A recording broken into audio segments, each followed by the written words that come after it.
मिश्र धातु विलयन का ही एक पार्ट है, क्योंकि आप जानते हैं कि मिश्र धातु विलयन में ही आता है। तो विलयन जब हम पढ़ाए थे तो उसमें आपका विलय और विलायक पढ़ा दिए थे।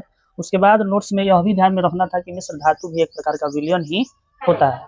ठीक है, तो वही हमने बताया कि मिश्र धातु ये धातुओं के समांगी मिश्रण होते हैं। ये धातुओं के समांगी मिश्रण होते हैं जिन्हें भौतिक क्रिया द्वारा अवयवों में पृथक माने अलग नहीं किया जा सकता है।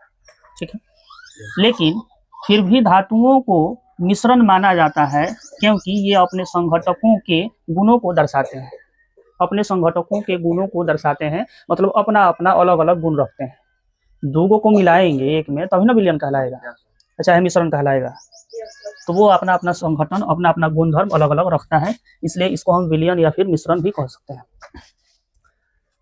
जैसे उदाहरण के लिए आपको बताया कि पीतल जो है ये आपके जिंक 30% और कॉपर 70% का मिश्रण है।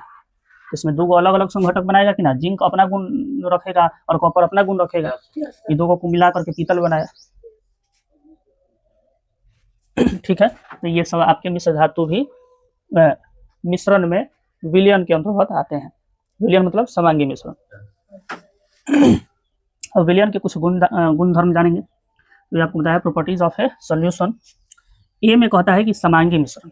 विलयन क्या होता है? तो समांगी मिश्रण होता है, यानी विलयन की संरचना हर जगह समान होती है। जैसे आप जानते हैं कि पानी में हम नमक घोल दें तो क्या नमक दिखाई पड़ता है? नहीं, लेकिन पूरे पानी में, पूरे जल में समान रूप से नमक घुले हुआ रहता है, इसलिए इसको हम समांगी मिश्रण कहते हैं। अत्यंत छोटे कण होते हैं। विलयन के कणों का व्यास इतना छोटा होता है, यानी 1 नैनोमीटर से भी छोटा होता है, जिन्हें हम नंगी आंखों से नहीं देख सकते। स्थिरता। स्थिरता कहता है कि विलयन को शांत छोड़ने पर विलय के कण नीचे नहीं बैठते हैं। जैसे अगर बालू और पानी को मिलाया जाए तो शांत छोड़ने पर बालू रेत नीचे बैठ जाता है, लेकिन समांगी मिश्रण तो वो नहीं है। और समांगी मिश्रण जो भी होगा उसमें समान रूप से आपका कण मिले हुआ रहता है, वो नीचे नहीं बैठता है, चाहे जितना भी देर हम छोड़ दें। पारदर्शिता, ये स्वच्छ और पारदर्शी होते हैं।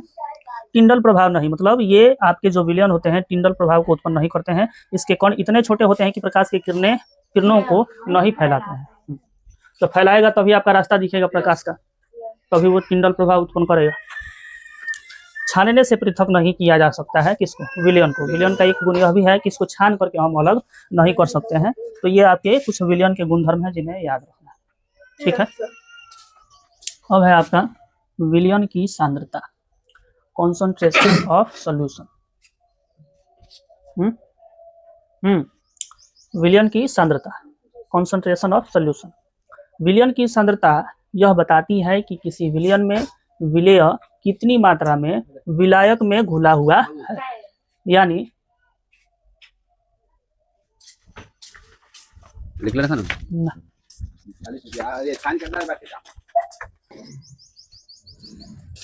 क्या कर फिर से बता, आना पर अछूत आदमी बा मैंने कहा कहो आमा ना सवेरे उठे के चाहिए, देखे चाहिए तो कोनो कमला शुरू कर दे।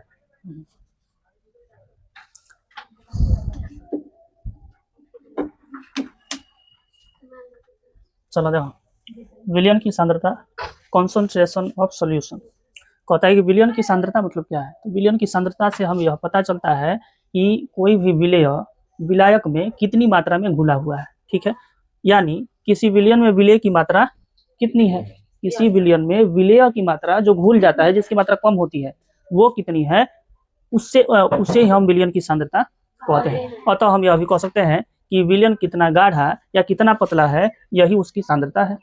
समझ गए? और विलयन की सांद्रता मौजूद विलेय पदार्थ की मात्रा के आधार पर 3 तरह का यहाँ पर में हम कह सकते हैं। अभी फिलहाल आपके इस पाठ में 3 तरह का दिया है, तनु, सांद्र और संतृप्त। हाँ, मतलब विलयन में मौजूद विलेय पदार्थ की मात्रा के आधार पर कितने घोल में इसको हम कह सकते हैं, तनु घोल, सांद्र घोल, या फिर तनु विलयन, सांद्र विलयन और संतृप्त विलयन। पहले आप जानो, तनु विलयन माने डाइल्यूट सॉल्यूशन कहता है कि जिस विलयन में विलेय की मात्रा कम हो, जिस विलयन में विलेय की मात्रा कम हो, वो आपका तनु घोल कहलाता है, तनु विलयन। फिर सांद्र कॉन्सेंट्रेशन सॉल्यूशन, तो ये आपका है जिस विलयन में विलेय की मात्रा कम, इसमें हाँ देखो भारी मिस्टेक, कम होना अधिक हो, यहाँ अधिक हो, हाँ ठीक। सांद्र में जिस विलयन में विलेय की मात्रा विलय की मात्रा अधिक हो वह सांद्र विलयन। यहाँ थोड़ा सा हमसे मिस्टेक हुआ, इसमें अधिक होगा और इसमें कम होगा। किसकी मात्रा? तो विलय की मात्रा। विलय माने जो घुला हुआ है, जो घुल जाएगा, हाँ, उसकी मात्रा तनु में कम होगी और सांद्र में अधिक होगी। संतृप्त विलयन बाद में देखेंगे। समझ गए? अब एक उदाहरण से आप इसको समझ सकते हैं कि मान लो कि 100 ml जल है, 100 ml जल है और इसमें हम 5 ग्राम चीनी घोल दिए। समझ गए? तो ये अकेला है, ये अकेला 1 विलयन हम तैयार किए हैं। तो इस अकेला को बउआ हम तनु भी कह सकते हैं, सांद्र भी कह सकते हैं। नो सर, सांद्र ना कहेंगे क्योंकि वो अधिक थोड़ी ना है।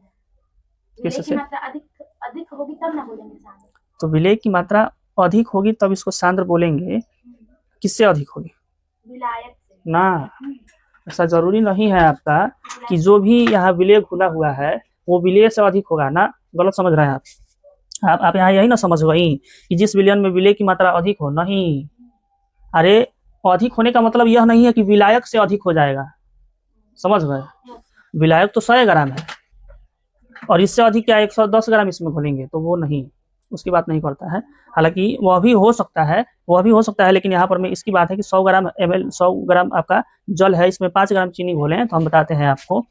तो ये आपका सांद्र भी हो सकता है और तनु भी हो सकता है। इसको और तनु करना है, तनु मतलब पतला, तो इसको और तनु करना है तो इसमें हम 3 ग्राम घोल देंगे। इससे भी और अधिक तनु करना है तो 2 ग्राम घोल देंगे। समझ गए? इस तरह से। अगर ये देखिए, इसको हम सांद्र भी कह सकते हैं। जैसे 100 ml जल में 5 ग्राम चीनी घुला हुआ है तो इसको सांद्र भी कह सकते हैं। और अगर सांद्र करना हो तो इसी 100 ml में हम 10 ग्राम चीनी घोल देंगे, 15 ग्राम चीनी घोल देंगे, 20 ग्राम चीनी घोल देंगे और सांद्र होते जाएगा। समझ गए? लेकिन जब 2 विलयन अलग अलग दिया हुआ है कि 100 ग्राम जल है, 100 मिलीलीटर जल है और इसमें 1 विलयन में 5 ग्राम चीनी और फिर यहाँ 100 ही ग्राम जल है, 100 ग्राम चाहे 100 ml जल है और इसमें यहाँ पर मैं 10 ग्राम चीनी घोल दिए। तो अब आप बताइए कि इन दोनों में से सांद्र और तनु कौन है? तो यहाँ बताना बहुत सरल है। तनु सर पहला वाला है 100 ग्राम जल 5 ग्राम चीनी और सांद्र 100 ग्राम जल 10 ग्राम। बस समझ गए? तो अकेले किसी विलयन को हम सांद्र भी कह सकते हैं और तनु भी कह सकते हैं, लेकिन जब 2 आपको सामने दिया रहे तो उसमें बताना काफी सरल हो जाता है कि कौन सांद्र है और कौन तनु है। ठीक है? लेकिन जैसा आपने कहा कि कभी कभार विलायक से अधिक विलय हो सकता है, कभी कभार, हाँ, सब केस में ऐसा नहीं होता है। बाकी यहाँ कम और अधिक कहने का मतलब यह नहीं है कि आपके विलायक यानी घोलने वाले से ही अधिक हो जाए घोलने वाला। समझ गए? तब तो उसको विलायक कहेंगे नहीं।